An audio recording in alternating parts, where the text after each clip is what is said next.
Hey, how we doing, everybody? Welcome to the latest edition of Storytime with Mr. Small. And this, once again, is a special edition of Storytime with Mr. Small because today we are reading our last finalists and our final four of the March Book Challenge. So I know a lot of you have been waiting for this one, so let's get to it. Give me that drum roll, please.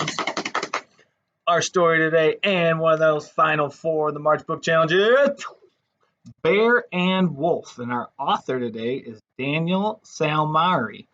So I really like the artwork in this book too. So let's get going on this thing. Look at some trees. It says for Eva. So who he wrote this book for? It was a windless night, and glowing snowflakes fell through the trees deep in the forest. Bear was out walking when she spotted something poking out from the glistening white. Oh man, you see something? Look in the woods there. See anything sticking out? Ooh, I think I see something right there. Let's see what it is. Ooh. At the same time, Wolf was out walking when he spotted something poking out from the glistening white. Oh, Wolf. Wonder if I see it. Can you see it right? Oh, there he is.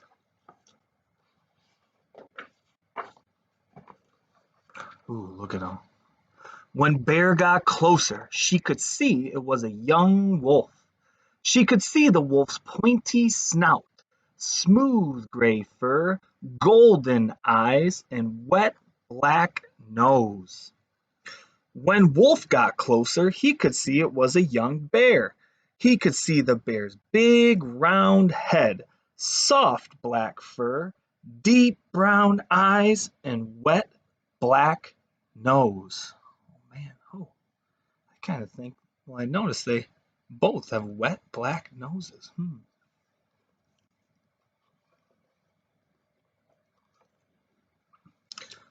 Are you lost? Asked Bear. No, I'm not lost. Are you? Asked Wolf. No, I'm not lost. I'm out for a walk to feel the cold on my face and to enjoy the quiet of the woods when it snows. What are you doing? I'm out for a walk to feel the cold under my paws and to listen to the crunching of the snow as I walk. Do you want to walk with me? Asked Bear. Sure, said Wolf. Man, look at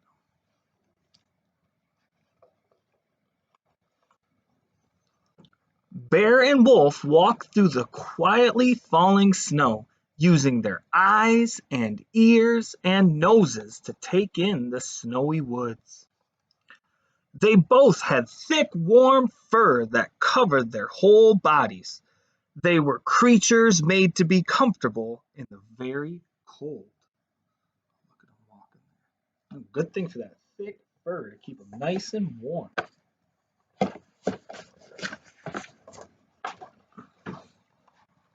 Bear and Wolf smelled the wet bark of the trees and heard the small sounds the snowflakes made on their fur.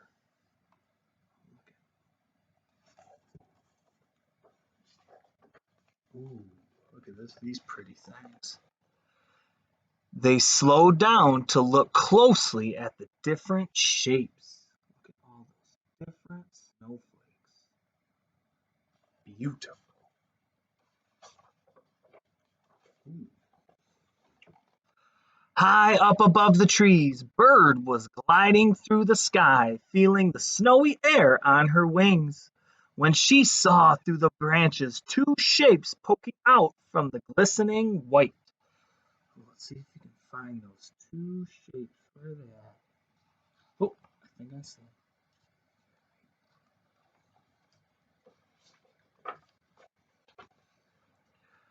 She flapped down to rest on a branch to get a better look. Now she could see it was a bear and a wolf walking together side by side. Bear and Wolf continued on through the woods, looking up to notice the bird and passing quietly under the branch where she sat. I wonder what that bird's thinking. Maybe it's a little silly to see a bear and a wolf together. Let's see. Ooh. The snow was slowing as they came to a great clearing in the woods. Both bear and wolf had been here before, but that was in the summertime, when the forest was green and bursting with sounds and smells. In the summertime, this place was a round blue lake. Now it was a huge flat circle of white. They walked out onto the frozen lake and looked down. Oh, I wonder if they'll see anything in that frozen lake. Ooh. Bear cleared away some snow with her paw. They looked through the cloudy frozen water and saw fish floating, asleep in the green depths. Look at those sleeping fish. Oh man, look at how beautiful that is. Look at all those fish sleeping away.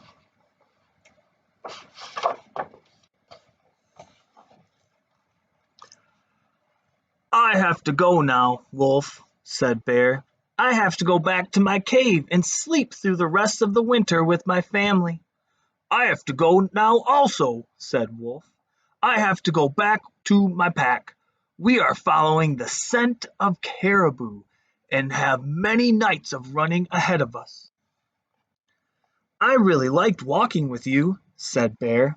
I really liked walking with you too, said Wolf.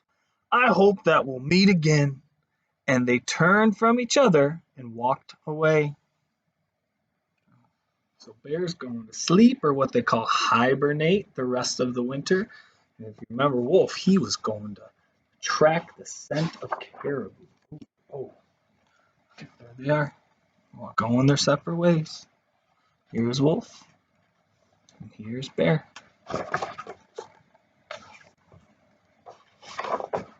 Oh, look at these sleepy bears. Bear spent the winter deep in a cave with her family, sleeping dreamlessly in her thick, warm fur.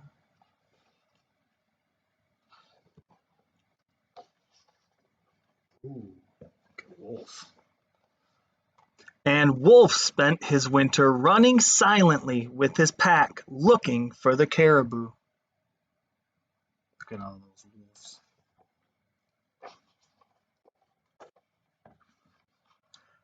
Some time passed and winter faded from their part of the earth.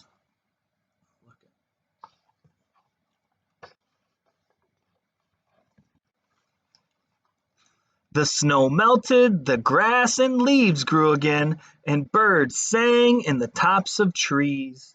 The forest was bursting with sounds and smells. Pretty artwork. Oh. Bear was out walking through the deep grass when she spotted something poking out from the swaying green. Oh, I wonder who that is. You see him?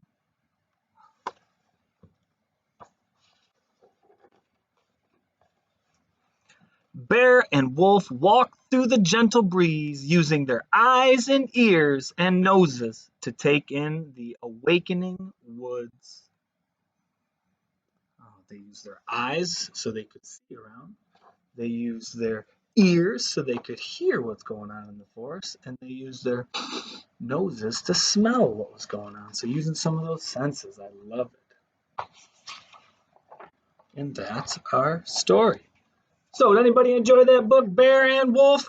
I know I really enjoyed that book because were they the same animals? No, a bear and a wolf are different, but they had some of those same characteristics, right? They both had those wet black noses and they had that warm fur to keep them warm in the winter times. Oh man, they ended up being great friends. So I hope you enjoyed that story. One of our 4 finalists to our March Book Madness. Now it's going to be up to you to decide who gets narrowed down to that champion of the March Book Madness. But we'll talk that a little bit later, my friends. And I hope you enjoyed that story, and I look forward to reading you a story very soon again. Have a great day, my friends.